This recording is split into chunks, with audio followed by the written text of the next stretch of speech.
Well, thank you very much. Nice place. I guess you've mostly been here, but you like it a lot better with Trump than you like it with Biden. That I can tell you. Boy, we have good people here tonight. Huh? This is the A-list. This is the A-list of any list. But it's an honor to have you all. It really is a story. What you've done and what you've gone through is incredible. And as a people, there's never been anything like it. You know, I told Bibi, I said, it's amazing what you've done, because when you look at the Middle East, you take a map of the Middle East, I said, the land is so small. It's so tiny. It's like hard to believe what you've been able to do. Now, it helped the B-2 bombers that we sent in to wipe out the we gave him a lot of help. It helped when we were shooting all those drones down from jet fighters. Don't ever let anyone tell you a drone is better than a jet fighter. Drones very nice, but when you have F-22s circling around them like there's nothing, just shooting the crap out of them out of the air. Don't let anyone convince you that a drone is better than an F-22 or an F-35 or any of that stuff. But they're nice. They're nice. But we had our fighters shooting the hell out of 2,000 drones were launched at Israel, and they were just knocking them out. The only problem on occasion, they'd run out of bullets, but every one of them took out a drone, and we did a great job. And then we did the best job of all, is we knocked out the Iran nuclear power, and they would have had that, and within a month, I think they would have been a much different story, would have been talking from a much different place. But the story of Hanukkah began more than 2,000 years ago in ancient Jerusalem, when the oppressive tyrant, and they were really oppressive, tried, by the way, a lot of things don't change so much. They'd be oppressive today if you didn't have strength. You need strength, Mark, right? If you don't have strength, and if you don't have a partner with a good president, don't forget, you had a president previously that believed in Iran. They ditched the entire world for Iran. That's why they signed the Iran nuclear deal that I terminated immediately. It was the worst deal. And Bibi Netanyahu came over here to beg Barack Hussein Obama not to sign that deal. But he signed it. He signed it. It was a whole different world. And that's why I wonder. I got the highest Jewish vote. Now I have to say in Israel they say I'm at 99%. But over here I was like at 50. It meant that 50% of the people over here voted for Kamala. Is that possible? Is that even possible? Right. So anyway. But they suppressed the Jewish worship and imposed foreign rules. Are we okay over there? Just want to make sure you're okay. Against overwhelming odds, a small band of Jewish fighters rose up to defend the Jewish people's right to worship freely. When they reclaimed the Holy Temple, they found only a single flask of sacred oil, just enough to keep the menorah's light burning for one night. They wanted that light to burn just for one night, yet, as the story goes, that small flame endured for 8 days. Do you know that story? Does everybody know that story? For thousands of years, the miracle of Hanukkah has reminded us of God's love for the Jewish people, as well as their enduring resilience and faith in the face of centuries of persecution. Centuries, and it continues. It continues. Who would believe this could continue? And it sort of started here, with schools and universities, and hermits taking care of that situation very strongly. And the Department of Justice, right? Who would believe it? But we're grateful to be joined by another reminder of that unbreakable strength. 2 courageous survivors of the Nazi Holocaust, Jerry Warski and Michael Bornstein. We're honored to have you. This whole group of people are very honored to have you both. Thank you very much. Thank you. Thank you very much. Thank you, Michael. As President of the United States, I will always support Jewish Americans, and I will always be a friend and a champion to the Jewish people.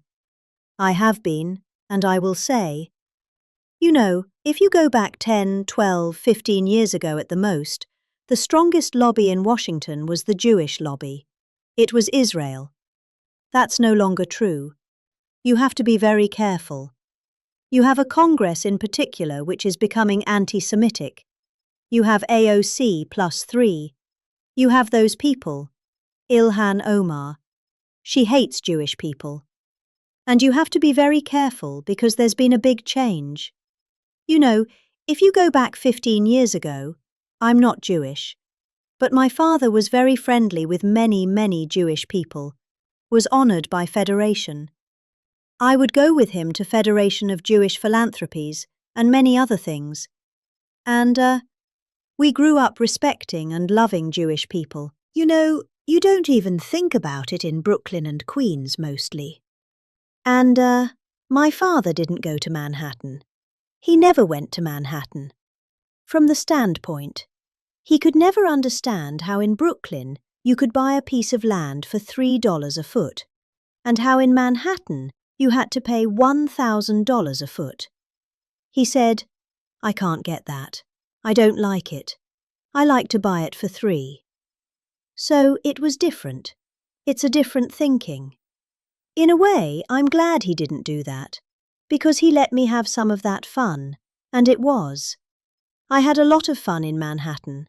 We did great. But my father would tell me the most powerful lobby that there is in this country is the Jewish lobby. It's the Israeli lobby. It's not that way anymore. You have a lot of people in your way. You have a lot of people that, don't want to help Israel. You have a lot of people in Congress that don't like Israel. You have a lot of people in Congress that, in a way, I think, Mike, we could say it right. You're there. You're doing an amazing job, Michael. They hate Israel. They hate Israel. And if you would have told me 15 years ago that that was possible, Jason, I would have said, there's no way. There's no way that's possible. But it's happening, and obviously it's getting progressively worse. Less so in the Senate, but the Senate's starting also. You get glimmers, you know, when I'm in the back rooms talking to people, you get glimmers of statements that you say, whoa, where did that come from? So we have to be very careful because it's bad things are happening. And then you see what goes on in Australia or October 7th. How about October 7th? And then you have people that deny it ever happened. How about the people that deny, like they deny the Holocaust? But you know, you figure, well, that's just many years. Well, October 7th is not many years at all. And you have people that deny October. I saw tape that I wish I never saw it. Actually, I wish I never saw it. I got to see tape that, some of you got to see. But as president, I got to see things I wish I never saw. But there's no denying it. But then they'll say, oh, the tape was a rigged tape. It was a tape that never existed. They made it up. It's just propaganda. I don't know if they believe it. I don't think they believe it. But you have to be very, very careful. Bad things are happening, and we're not going to let that happen. While I'm president and the DOJ and HAR, we're not. We're not going to let it happen. But please, please be vigilant and careful, because you have some bad people that, are now in Congress that were unthinkable to be in Congress 12, 13, 14 years ago, 15 years ago. Within days of taking office, I signed a historic executive order to combat the vile scourge of anti-Semitism. As you know, it's the strongest executive order of its kind ever signed. And we're also mobilizing federal resources to protect Jewish students and faculty. The faculty is under siege. The students are under siege. When you look at Columbia, you look at Harvard, you look at some of these schools, what's going on? But the faculty on campuses across America and are deporting foreign jihadist sympathizers and terrorist supporters at record levels. We're deporting them. We're not putting them in jails. We're deporting them. I terminated the disastrous Iran nuclear deal. And this summer, we obliterated Iran's nuclear program like nobody's ever seen. And even that CNN fake news, they're back there. Are the cameras roaring? The light will go off in any second now. They hate when I mention their name because they know it's only bad because they're crooked as hell. They're fake news. You know the term. I think it's one of my better terms, Sid. Right. I don't think anybody takes it away. We have some good ones. Pocahontas. But I think fake news is probably pretty good. The only problem is, it's actually not strong enough. You know, fake.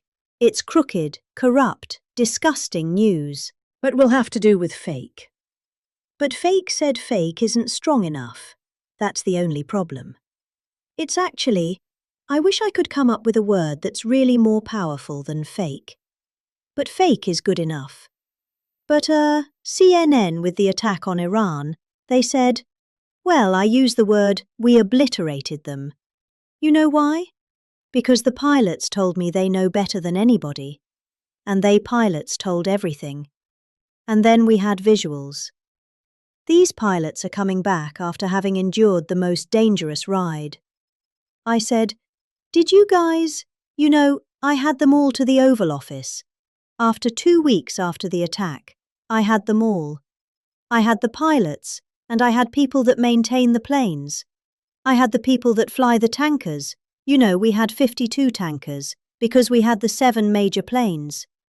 We also had 4 planes flying in different of the B-2, flying in different directions. Iran didn't know what the hell was happening, but we had a whole force of F-22s, most beautiful fighter jet ever made, most powerful fighter jet ever made.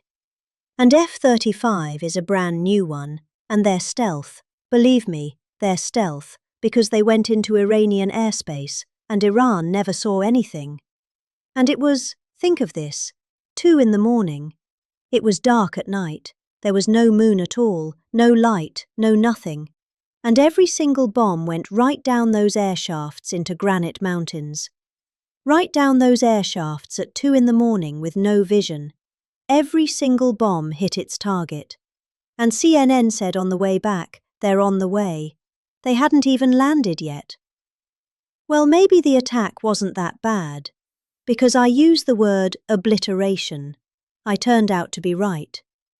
The Atomic Energy Commission shortly thereafter said it was total obliteration. Iran actually said it was total obliteration. In fact, they said touchdown. Yeah, it was a touchdown, but it was amazing. And we've never had an apology from CNN, So you have fake news against you. Fake news. And I didn't fight for you. I wasn't fighting for you there. I was fighting for those pilots that were so brave to go there. When they came into the Oval Office, I said, you can't seriously enjoy this. They said, sir, we enjoy every minute of it. We were practicing this, and the predecessors. We were practicing for 22 years. They said for 22 years they were practicing, and no president had the courage to let them go and do that. They wanted to do it for 22 years. And the predecessors mean the young pilots at the time. But for 22 years, 3 times a year, they were practicing that run. And I'm the one that said, let's go get them, let's do it. And if we didn't, and they thanked me. But I did say to the pilots, enough is enough. I said, do you really like being in that plane when they're waiting for you? They know you're coming. It's dark. It's cold. It's everything is.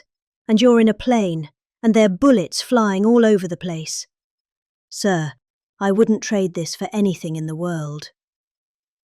Can you believe these people? And I love you people, but I'm not getting in that plane. I love you guys, but these people are unbelievable. The talent they have, the way they can fly those things, the way they can aim it at a target in the dark of night, the darkest you've ever seen.